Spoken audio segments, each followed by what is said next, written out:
Hi, this is Robin, and welcome back. This is going to be part two of our series on one photo, three stories. So, in part one of this series, we looked at artistic principles behind visual storytelling, how color, light, composition, and subtle expression changes can completely change the emotional meaning of a photograph.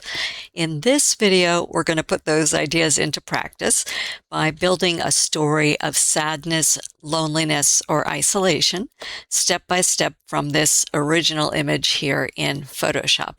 Now, this is a stock photo. It's the same one that I used in part one, and I'll use it throughout this four-part series by Brad Switzer. It is an Unsplash photo, a stock photo, and if I can include a link to it in the description, I will. So in this demo on creating a sadness, loneliness, or isolation story, the first thing I would do in creating a visual story is to think in my own mind, what do I think the story is going to be that I want to portray or express? So I might just make up something in my head. So for instance, she moved to New York City from the rural Midwest, hoping to become a Broadway star, but she hasn't gotten her break yet, and it's hard to make friends in the city. She feels all alone and sad and is questioning her choices and what she's left behind. All right, so that's kind of the mood in the story and the gestalt that I'm trying to build an image to look like.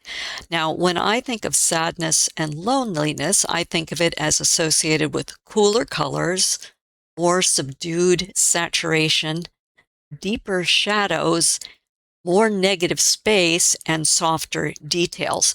So let's work through an approach to that, and I'll use approximately 8 steps to get us through to what looks like the image that I used in the part one video. So step one is going to be to add a color balance adjustment layer. So we come over to the layers panel. We've got her opened as a background layer. I'm just going to left click and drag this to the add new layer icon and work from a copy there. And then bottom, so my layers panel is up here, by the way.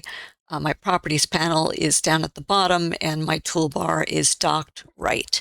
So coming down to the bottom of the layers panel to the add new adjustment layer icon, that circle with the line, I'm going to look for color balance. Here we go. Left click, and we've got the color balance adjustment layer and its associated properties here.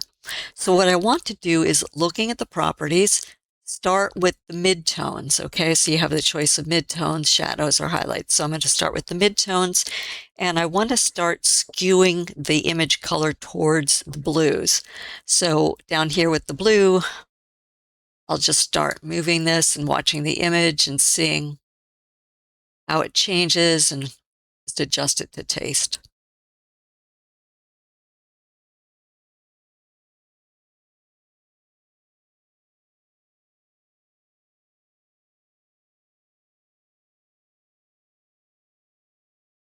No, that's not bad, right around there. Okay, I think I'll leave that there.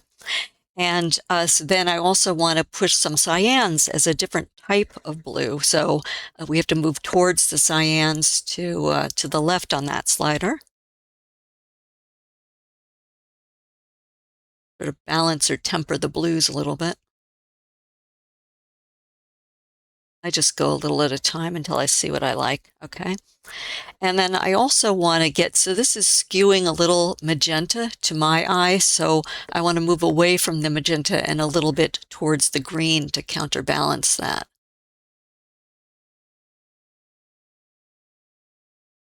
It's not bad.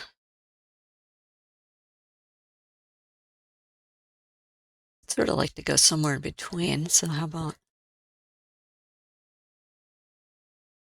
usually go for even numbers? How about change this to 20? Because it's easier to work with. Okay. And let me just do this more of a 65 here too. There we go. All right, I like it when they're even. So yeah, so we've gotten a little bit more cooler colors into the midtones there. And then, so next I'm going to see if I can push some more blue into the highlights also. So I'll change it where it says tone here, highlights. Now we're working with the highlights. So again, more blue in there.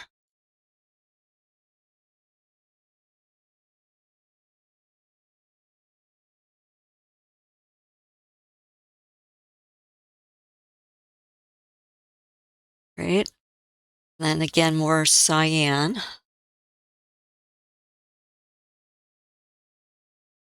You can see it is getting colder looking, at least it is to me.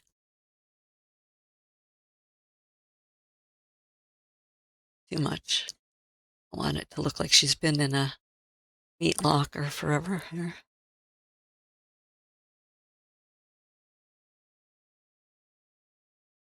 Okay.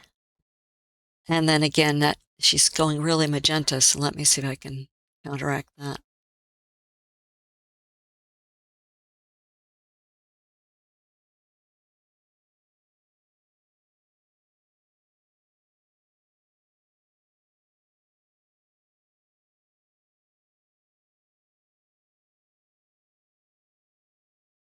No,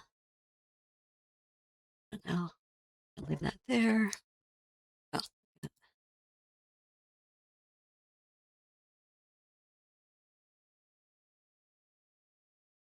Okay, so let me leave those there. And I just want to mention too, the reason I'm going back and forth is I look at the image and then that controls where I go with my numbers. So these are not formulas that you should try to replicate. Just look at your own image. I'm just trying to get you the principles of which kind of tools let you adjust what kinds of things in your image, and then you would temper it or do it to taste and by your eye. Okay, so that was the first step, was add a color balance in order to push some more cool colors into here. Step 2 would be, let me just desaturate this globally. So in other words, across the entire image, to try to get more paleness and a more kind of subdued look here. So I'm going to add a hue and saturation layer from bottom of the layers panel. It's in that third group. Right, we've got that, and we've got the associated property panel with that. And since I said I want to reduce it globally, be sure you're on the one that represents all of the colors, and then I'd be pulling the saturation slider left to desaturate.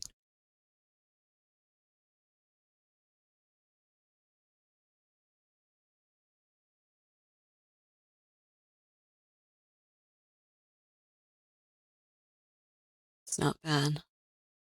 Leave it in that general vicinity. Okay.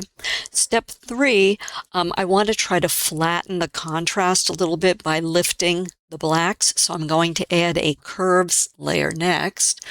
Bottom of the layers panel, add new adjustment layer. Curves right here in the second group. Got our curves layer, and in the properties panel, the associated curve. And this should be, softening or making this look a little bit more hazy. So I want to lift the blacks. So that literally I want to lift them. So this is the black point, that's the white point. And so I move this up towards the whites, it will make the blacks a little bit hazier. So let me just look and see. All right, yeah, that's doing a lot. Okay, so I'm only going to come up about half of the grid square there for me, but it's lifted it some and made it a little bit softer. Yeah, that's good. It's just given it a little bit of a sense of haziness or emptiness to that. Okay. All right, so next would be step 4. So next I'm going to add a color lookup to push even more coolness and more blue into this scene. This was just kind of a base layer here.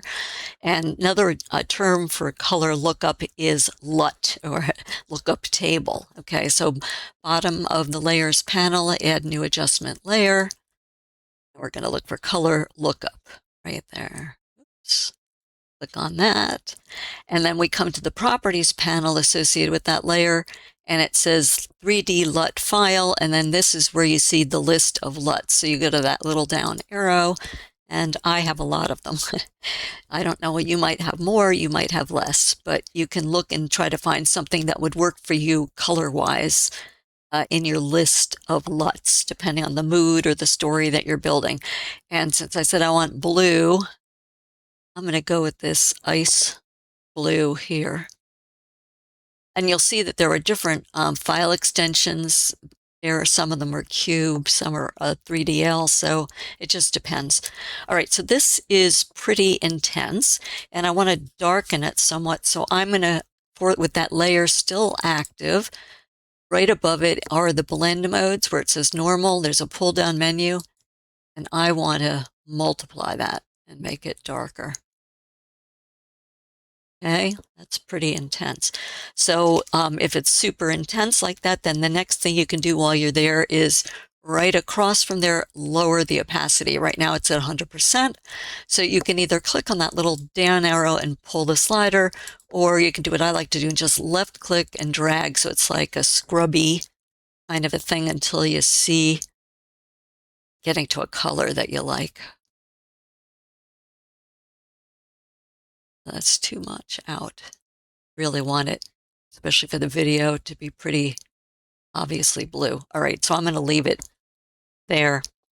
So I've got the ice blue LUT on that layer, the multiply blend mode, and I've essentially cut the opacity in half. All right, so step 5, I'm going to add a stamp layer here. So bottom of the layers panel, add new adjustment layer, add new empty layer, click on that. And then I'm going to use the claw maneuver. You don't have to add this empty layer, but I just like to do it just to know what's happening here. So then the claw maneuver to create the stamp is simultaneously press and hold Shift, Control or Command, Alt or Option, and E. And then you'll see you have the layer right there, and I'll label that. Okay, and as you probably know, a stamp layer is essentially it's a composite or a merge of everything that's come before it, but it doesn't collapse the layers, so you still retain them, so you can go back if you want to do that. So now what I wanted to do is add just a hint of warmth to her skin to complement all of this blue. They're complementary colors. I want viewers to be sympathetic to her, so I think if I get a little bit of warming in there, that might help a little bit too. So I am going to go to the toolbar. Again, yours might be on the left, mine is right here, and use the object selection tool, that square with the arrow going into it. Just click on it so it's active with the black behind it.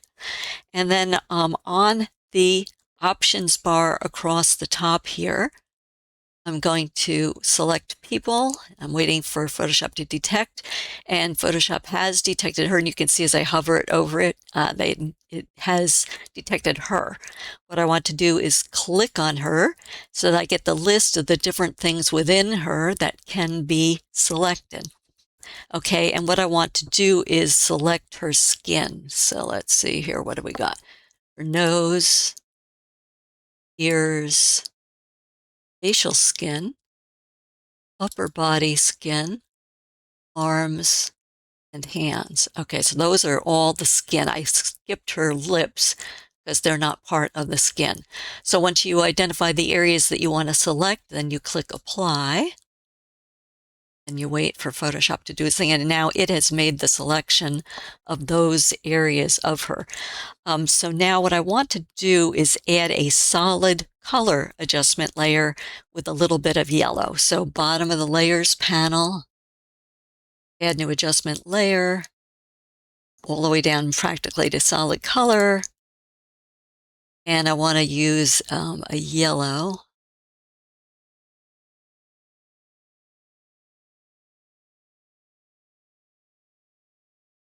It's not moving, okay. And I want to use something very pale. Okay, let's see, that might even be too much, but we'll see. So I've just clicked where I want it. So as you can see, it gets more saturated as it goes towards the right and darker as it goes lower on that color picker. So I might go just a little bit more subtle. And then you'll see that the color that you selected is what's in that upper box. Click OK, accept it. Now, needless to say, that doesn't look so good that way. So we have to add a color blend mode to apply that. So with that layer still active and right above it here in the blend modes, down to color, Apply that, and that looks pretty hideous.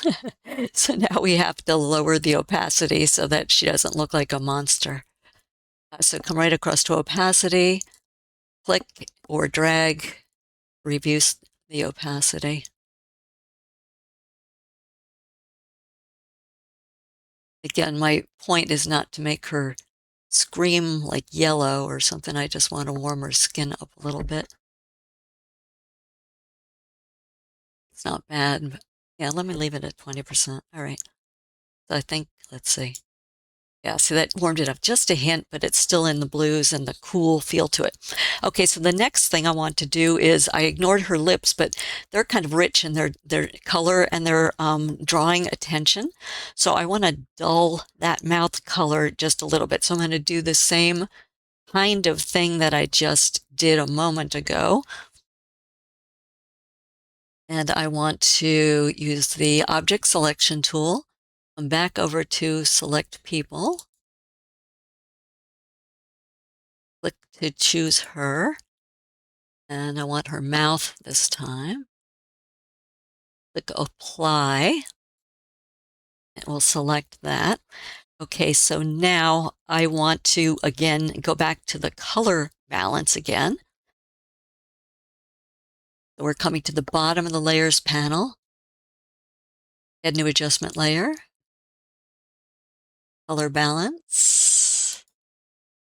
Okay, and again, we've got a mask here that was created from that selection. So that's all that's going to be affected is where the white is. Okay.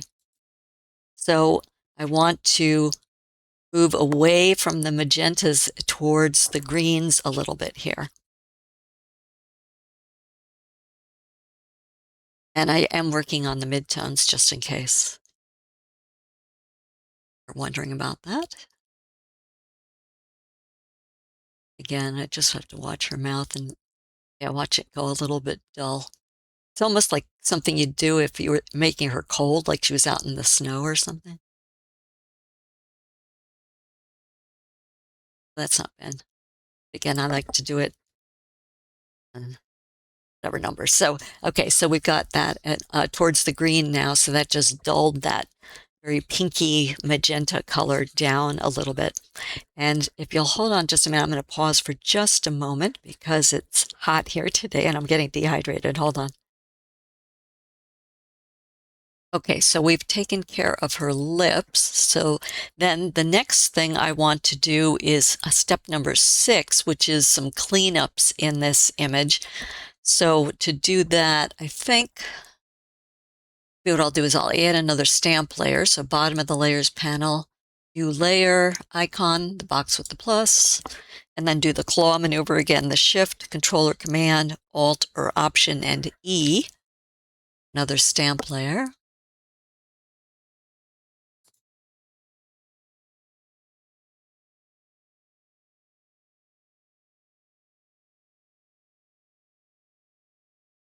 Okay. And then to do the cleanups, what I like to do is add an empty layer and work on that because that way then we can either mask or we can do manipulations that we might need to do to the cleanup and not affect the actual layers. So bottom of the layers panel, just add new empty layer. And this is going to be what I call cleanups. And I'll use the remove tool for that. Okay, so on that layer, go to the toolbar and the remove tool is like the band-aid with little magical sparkles next to it. Okay, so then we come over here. So one thing I find distracting and it's pulling attention is this orange soft bokeh over here that's a reflection. So I want to remove that. And green is just my highlighter, so you can see where I am. The little white circle in the center is the size of the tool.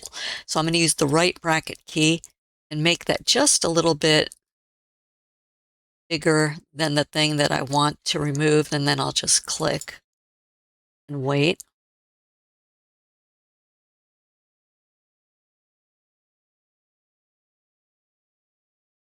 Yeah, this is slow today.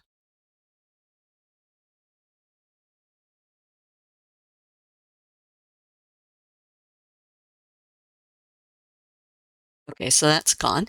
And then I think I'll get rid of this one too, but I'll make this a little bit smaller. I think my recording software has been acting a little flaky, so it might be having some impacts here. Right, and then I'll get rid of this one because this is pulling. See, when you have bright things like that and colorful things, what it's doing, let me just explain the logic of why I'm doing this. Things like that draw people's eyes, and that's at the edge of the frame. So it'll pull your eye right out of the frame. So that's why I like to get rid of things like that. These I don't mind because first of all, it reinforces that there's glass here in the reflections, but they're also sort of rounded arrows kind of pointing attention towards her. So I kind of like keeping them. All right. So the next thing we want to do here is step number 7. And I want to make some minor adjustments to her facial expression to make it more sad. If you saw my part 1 with the concepts video for this 1 photo 3 stories video series, micro expressions was one of the categories that I said that you can adjust to help tell stories. So again, I am going to add another stamp layer here. Before we do that. So again, Shift, Control, or Command, Alt, or Option, and E. We have like a base layer to work from. And then what I'm going to do is convert that layer to a smart object, because that way, if we want to go back in and make some adjustments, we don't have to start all over again. It'll hold the settings. So to do that, I'll come over into this empty part of the layer, right-click, come down to where it says Convert to Smart Object and click that. Just wait a second. And you'll know it's a smart object because it's added that little icon in the lower right corner. So now what I want to do is work with the liquefy filter to adjust her expression. So we'll go to the top of the interface here. Here's where my green thing is, to the filter menu. Then come down to liquefy right there. Left click. Wait till that interface opens. Okay, so now we are in the liquefy. Here we are, right here at the upper left interface, and you can see there's a whole set of tools over here, and there's different properties over here. And what I wanted to work with here, because I haven't showed it before in other videos, was using the face aware liquefy. So I'll just click on that little caret to extend or expand the settings there. So one thing I want to work with, she sort of got an ambiguous expression, but I wanted to make her mouth turn down just a little bit to look sad or lonely. So we're going to work with the mouth first over here on the right-hand side with the settings. And here's the smile setting. So let's just see what happens as I click on that slider and start and watch her mouth more than the setting number. I think I can come all the way down to -100 with that, and then maybe make her mouth just a little bit poutier. So mouth width, I think, is what I'll work with here.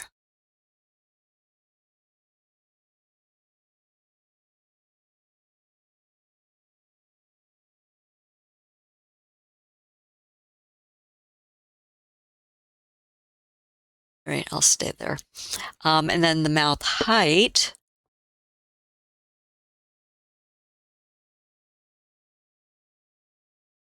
So let me just see if I move it a lot, you can see what it's doing.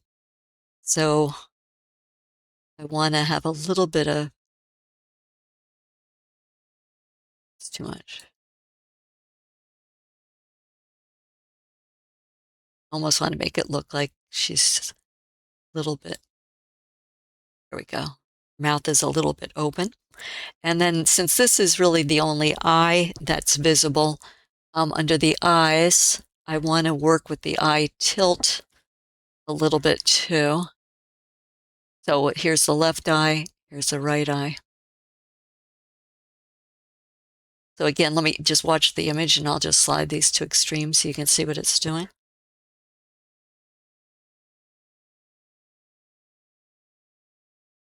Now I'll just put that all the way down at -100 for the eye tilt, and I'm not going to adjust any of those other settings for her. So down at the bottom of this panel, you'll see there's a little box that says preview. It's clicked on because I like to see what's happening. So if you unclick that, you can see it's just very subtle, as I called it in the first part of the video series. It's micro expressions. We're not radically trying to change it. Now, a note I want to make is, I mean, obviously I am working with a stock photo, and if you're working with a photo you already shot, well, then you might need to make these same kinds of adjustments.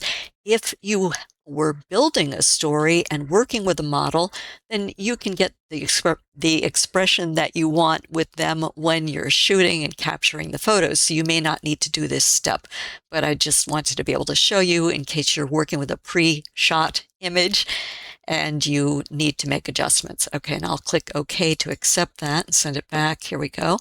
Now, the reason I did this smart object is right here. You get, first of all, a mask layer associated with it, these sublayers. And then for liquify, if you double left click on that, here, there we go, it'll take you back and it retains your settings. So that's what I said, you don't have to start over again. So if you want to just make some minor tweaks after you think about it, then it will take you back in, and that's the benefit of doing the smart object. I'll just cancel and go back because I feel okay for where we are. Okay, so step 8, that was step 7. Now we'll move on to step 8, which is what I'd call the finishing or the textural kinds of touches. So next I want to go to the camera raw filter. So we go to the top of the interface to the filter menu and camera raw right there. Click, left click, and wait. Okay, we're in another interface here.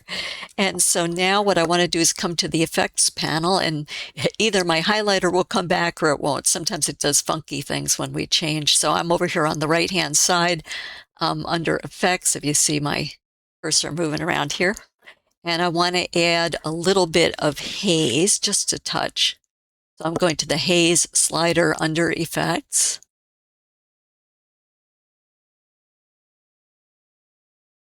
That's too much. I don't want it to be that much. Just a hint. That's all right. And then I want to add a little bit of texture just to make her features stand out a little bit more.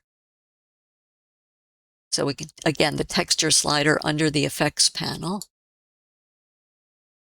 And again, these are all just do this to taste. There's no formula. Okay, so yeah, that I could see a little bit more definition in her face from doing that. So once you get your settings the way you like, and you might want to do some other settings here too, but I was just doing texture and haze for this image. Bottom of the interface, click OK to return to Photoshop. Yeah, and you can see finally my highlighter came back on there. Okay, so that to me is the end of this demo on moving from a base image to one that portrays sadness, loneliness, isolation as a story in 8 steps. So let me come down to the original image back here. And we have, here's the original. Just give you time to absorb it. Not only all the warm colors with just some hints of cool colors in here. And look at her lips and her face and her eyes. Okay. And then we'll go to that. Now, one thing that strikes me as an optional here, and again, it's just my image versus something you necessarily have to do, is I have a funny feeling that this person who made this stock photo might have added an extra little line here at the corner of her eyes just to make the eyelashes more dramatic. So I am going to add, just for my image, another empty layer and go to the remove tool. And I'm going to make this bigger so I can see what I'm doing. We can zoom in a little bit. And now, as you can see here, the black is the brush size. So I'm going to use the left bracket to come down some. It's just a, and I'm just going to try to take away that fake, it looks like a fake lash that was added there. There we go. I think that it lifts the eye too much and we want her to look sad. And then one other thing, so there's some other cleanups I might do while I'm here. So again, just the logic behind what I'm doing. So there's a little piece of grime on her nose here, so that's kind of distracting. There's a little piece of white here that pulls attention. So just some final little cleanups that I think I want to do, because now that I see this with the color, I don't want this grime on the window, even though it's showing she's clearly behind glass, pulling attention from her and the expression or mood that she's expressing. So I'm just using still the remove tool on that empty layer, just trying to hit and remove some of this grime that might pull attention from her. I don't want to take all of it away, because it speaks to this. She's in this urban loft or apartment with all this grime, and she's stuck in there, or spots from rain that's dried there. Okay, so this is an optional cleanup layer.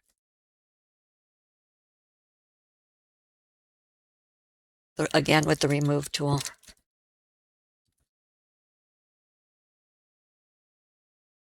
I think that's a little bit better with that.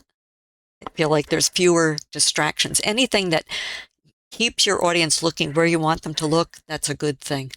All right, so again, there's the original, and there's the sad, lonely, or isolation story that we've created. So we've built a story of loneliness or sadness or isolation, but remember here, I mean, we primarily only changed the color and subtle expressions and then used them to make a perceived alteration to the entire composition. The photo itself obviously didn't change. So in the next video, we'll use the same original starting image, but we'll create a completely different emotional story. The next one will be one of happiness, joy, or anticipation. So see you then. Take care.